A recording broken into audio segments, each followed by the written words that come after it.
किसी ने एक सवाल किया है, मेरे बड़े भाई और वालिद साहब की बिल्कुल नहीं बनती। एक दिन बोलता तो दूसरा रात बोलता है। दोनों अपनी जगह गलत हैं। इस बीच मेरी अम्मी फंस गई है और हमेशा बीमार रहती है टेंशन से, और घर का सारा माहौल खराब हो जाता है। बच्चे भी कुछ नहीं सुनते। अब इन दोनों की इस्लाह कैसे करें?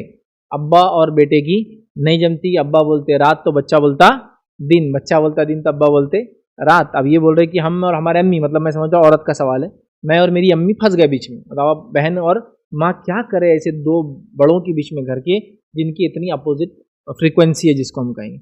इस मामले में क्या करें? इस मसले की शुरुआत हमारी नस्लों के पीछे जाती है। तो आइए मैं लेकर चलता हूँ आपको पिछले ज़माने में खींचकर। ये अभी बीमारी नहीं आई, ये बीमारी बहुत पहले से चली आ रही।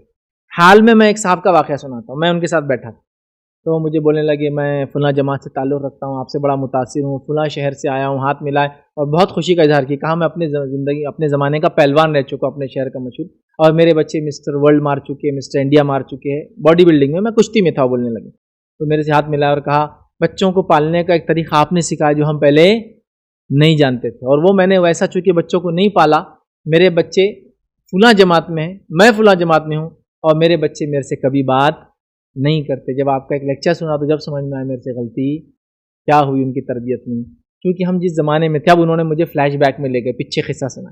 कहा जब हमारे घर के अंदर ये वाक़या हमारे पप्पू ने और हमारे अब्बा ने सुना है, बोले कि जब मैं पैदा हुआ था तो मेरे पप्पू और मेरे अब्बा मेरे को ऐसा उछाल रहे थे, बोले वो उनको दे रहे और पप्पू उनको दे रहे। बच्चा होता है ना छोटा, खेल रहे। तो हमारे दादा घर में आए, ये सीन देखे, सदमा लेके चले गए।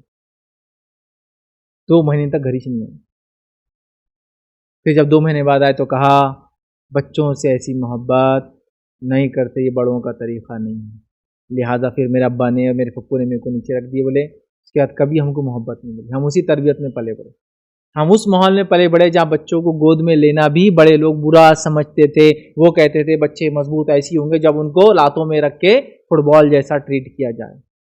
अब मैंने मेरे बच्चों को वैसे ही किया। बोले आज पछता रहा हूँ, एक बच्चा मेरे से बात नहीं करता। तो मैंने उनसे कहा ये तरबियत का गलत तरीक़ा था, ये तरबियत का नबवी तरीक़ा नहीं था। ये एक आध कोडगे और बंड बच्चे के लिए तो ठीक था, ये पूरे बच्चों के लिए तरीक़ा नहीं था। नबी अकरम सल्लल्लाहु अलैहि वसल्लम बच्चों को गोद में ले रहे हैं, कांधे पर बिठा रहे हैं, बच्चों को गोद में लिया। एक बच्चे को आपने गोद में लिया, पेशाब कर दिया उसने। नबी की शख्सियत इतनी मुकद्दस, बच्चे ने पेशाब कर दिया, आपने उफ भी नहीं कहा, कोई मसला नहीं। लड़का हो तो पानी को छिड़क लो, लड़की हो तो निचोड़ लो, मसला बता दिया, हुक्म बता दिया।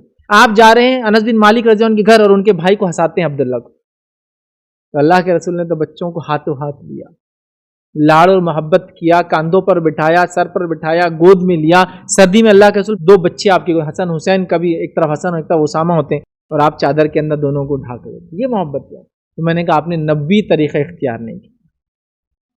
तो ये मसला यही होता है। ये जो बाप बेटे का जो मतलब एक धूप और एक छाँव, एक दिन और एक रात तब होता है जब बच्चा बचपन से बाप को अपना मुखालिफ पाता है सख्ती में, और हर चीज़ में वो कहता है कि वो उसके अपोजिट डिसीजन। बच्चा बोलेंगे काला रंग पसंद, बाप बोलेंगे सफ़ेद लेना है तेरे को। बच्चा बोलेंगे ये गाड़ी पसंद हो, हालांकि कॉस्ट दोनों गाड़ियों की सेम है, तेरे को ये लेना है। क्योंकि उनको ये बताया जाता था पहले ज़माने में, बच्चों की नहीं सुनना तभी बच्चे अच्छे निकलते हैं। अगर ऐसा होता तो अल्लाह के रसूल बता के जाते, बच्चों की कभी नहीं सुनना तब ये अच्छे निकलते। नहीं, आपने बच्चों की शरारतों को बर्दाश्त किया, उनकी ज़िद को बर्दाश्त किया, उनकी ख्वाहिशात को पसंद किया, उनकी चाहत के लिए इंतज़ार किया। नमाज के अंदर फ़र्ज नमाज सहाबा को पढ़ा रहे हैं, हसन और हुसैन आपके कंधे पर बैठ गए, उठने नहीं दे रहे दोनों, और अल्लाह के रसूल लंबा सजदा कर। तो लोगों ने पूछा तो कहा, मैंने सोचा बच्चे सवारी पर सवार होना चाहते थे, मैंने सोचा सवारी कर ले। समझ रहे आप? नेक्स्ट जनरेशन को कैसा बढ़ाते ये तरीका है। तो वो ये मसला तब होता है बाप बेटे में इतना डेंजरस, जब वो बचपन से मुखालिफ आता, जब ये बच्चा थोड़ा बड़ा हो जाता है। अगर वो बड़ा हो के वैसा निकल जाए, कैसा निकल जाए, हाँ हाँ करने वाला होता है ना, सिर्फ मुंडी नीचे डाल के सिर्फ हाँ ही बोलता हो बच्चा, तो फिर मसला हल हो जाता। सब बोलते क्या फरमाबरदार औलाद है। लेकिन अगर वो सोचने और समझने वाला रहा तो वो ऐसा नहीं रहता, वो बोलता ना, चूंकि वो पूरे बदले निकालने के मूड में रहता। हर बच्चा वैसा नहीं रहता नहीं यूं करके हाँ अब्बा नहीं। वहां पर ऐसे लोग हैं भाई आज भी, जूते खा रहे, फटके खा रहे, बेजरा मार मार रहे, उनके वालिदैन जो बोल रहे वो कर रहे। यहाँ तक कि शादी के दिन बाप बोलता है ऐसे शादी करना है, काजी साहब आते क्या है तो बाप बोलता कबूल है इसकी तरफ से, जाओ, तो काजी साहब बोलते कबूल है। बेटे को हक भी नहीं है, समझ रहे हो, रात में जाके देख रहा अरे ये मेरी दुल्हन है। ये हाल था लोगों का। शरीयत नहीं है, लेकिन ये आपका रीत हो सकता है, रिवाज हो सकता, खानदानी तरीका, कबीले का तरीका, फलां का तरीका, शहर का तरीका, बड़ों का तरीका, छोटों का, शरई तरीका नहीं है ये। जब ऐसे बच्चे पलते हैं ना, तो जैसा वो मेरे को सुना रहे थे कि आपकी सोच अगर मुझे मिलती, मेरा एक भी बच्चा मेरे से, मतलब बहुत अच्छा बात की, वो जमात में है, बहुत तकवे परहेजगार वाली है, फलां है, लेकिन एक भी मेरे से बात नहीं करता। तरबियत का गलत तरीका मैंने इख्तियार किया, ये है तरबियत।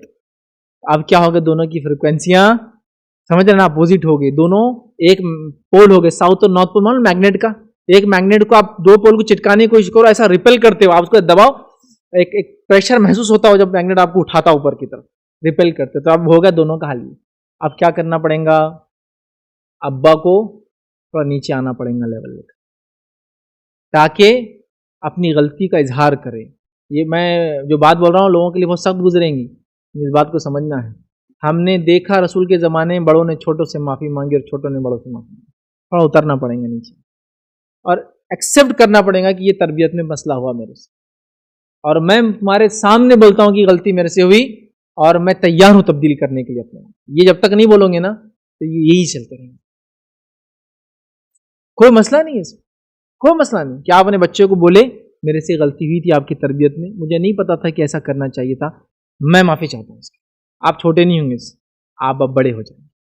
बच्चों से कहूँगा उससे पहले वालिदैन को अगर उनसे गलती हुई भी तो उनसे ये दौर आने ना दे कि वो आपसे माफ़ी मांगे, उससे पहले ही आप वो कर ले कि वालिद साहब से ये हुआ था लेकिन मुझे पसंद नहीं आ रहा था इसलिए मैं ऐसा कर रहा था, मैं चाहता हूँ कि अब मैं ये मामले को छोड़ दूँ, मेरे से भी गलती हुई, और हम मिल जाते हैं।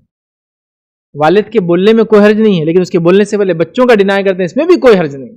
हमको ये लेवल पर आना पड़ेगा। और जब आप ये लेवल पर आते हैं ना, जैसा मुहाजिर और अंसार आ गए थे कि मुहाजिर को अंसार बोल रहे आधा लो, अंसार और तो मुहाजिर क्या बोल रहे, नहीं बस मुझे बाजार का रास्ता दिखा दो। वो देना चाहते, ये लेना नहीं चाहते, ऐसा होता है मालूम। तो ये बोलना चाहेंगे कि मेरे से गलती, बच्चे बोलेंगे नहीं आपसे गलती नहीं, क्योंकि वो भी समझदार हो जाए, उनको लगेगा कि इनको एहसास हो गया बड़ों। हमको ये करना पड़ेगा। मैं ये नहीं कह रहा हूँ कि वालिदैन का मुकाम छोटा है, मैं ये नहीं कह रहा हूँ कि वालिदैन बच्चों से माफ़ी मांगे, लेकिन बच्चों से मोहब्बत का इजहार करना और अपनी गलतियों को उनके सामने इकरार करना आपको और ऊंचा कर देता है और एक रियल बाप बना देता है। हम बस बाप बोले तो वो जो आंख बंद करके बैठेगा, बच्चा आएगा अब्बा मैं ये कोर्स करूँ, नहीं, तो बच्चा बोलेगा अब चलो, चूंकि पत्थर की लकीर है, अब इन्हें नहीं के बाद इन्हें अपना सर भी फोड़ ले तो हानि बोलने वाला, चलो निकल गए। नहीं, बाप वो हो कि बच्चा है मेरे को ये कोर्स करना है, आँख खोले, जी बेटा क्यों चाह रहे हो आप ये कोर्स करना, यहाँ से शुरुआत हो, अच्छा अच्छा ये कोर्स में ये फला, मेरे जहन में तो ये बात थी, आपके जहन में क्या बात है, मेरी ये है आपकी है, अच्छा अब उन क्या करेंगे, दोनों किसी माहिर से मशवरा ले लेंगे जो एजुकेशन में दोनों चले गए। ये मेरा बच्चा ये बोल रहा कॉमर्स, मैं बोल रहा हूँ साइंस या आर्ट्स, आप बताइए, वो माहिर बोलेंगे आपके बच्चे का परसेंटेज कितना है फला फला, आप इसको कॉमर्स कराइए। अब ये नहीं कि बच्चा बोल रहा है यस अब्बा तुम हार गए, तुम बोल रहे साइंस या आर्ट्स मैं जीत गया, नहीं, या फिर उन्होंने बोल रहे आप साइंस करा लीजिए, तो बच्चा बोल रहा है, बाप बोल रहा है यस देखे तुमको समझ में नहीं आता, बड़े जो बोले वो सुनना, नहीं, बच्चा ही बोल रहा कि वालिद साहब ये मैंने जो बोला देखिए वैसे ही हो रहा, बाप बोल रहा हाँ बेटा आपने क्या करे, यू आर राइट, आपका डिसीजन इस मामले में सही था, चलो ये करो, ये होता है तरीका। मोहब्बत कैसा है, नहीं खत्म, अरे मशवरा, बातचीत, डिस्कशन, डिसीजन मेकिंग लो ना, इन्वॉल्व करो, ये सिस्टम ही नहीं होगा। इसके नतीजे में फिर जब बच्चे बड़े होते हैं ना, बागी हो जाते हैं। मैं नहीं कह रहा हूँ ये केस में यही हुआ होगा, बट कहीं ना कहीं ऐसे मसाइल होते हैं, लिहाजा दोनों को अपनी फ्रिक्वेंसी मैच करने की ज़रूरत है। रहा मामला वो माँ और बेटी का, बहन और माँ का, जो परेशान है ये दोनों के चक्कर में, आपको परेशान होने की ज़रूरत नहीं है, समझ रहे, परेशान होने की ज़रूरत नहीं है, उनको रहने दीजिए, उनके डिसीजन जैसे रहने दीजिए।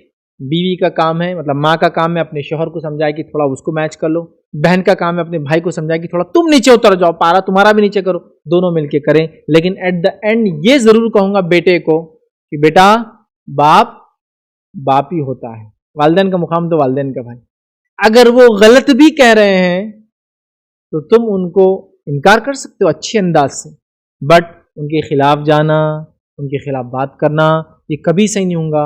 अगर वो कुछ गलत करते हैं तो वो अपने पावर्स का मिसयूज करते हैं, वो अल्लाह को जवाब दें, लेकिन मैं उनसे हिसाब नहीं ले सकता।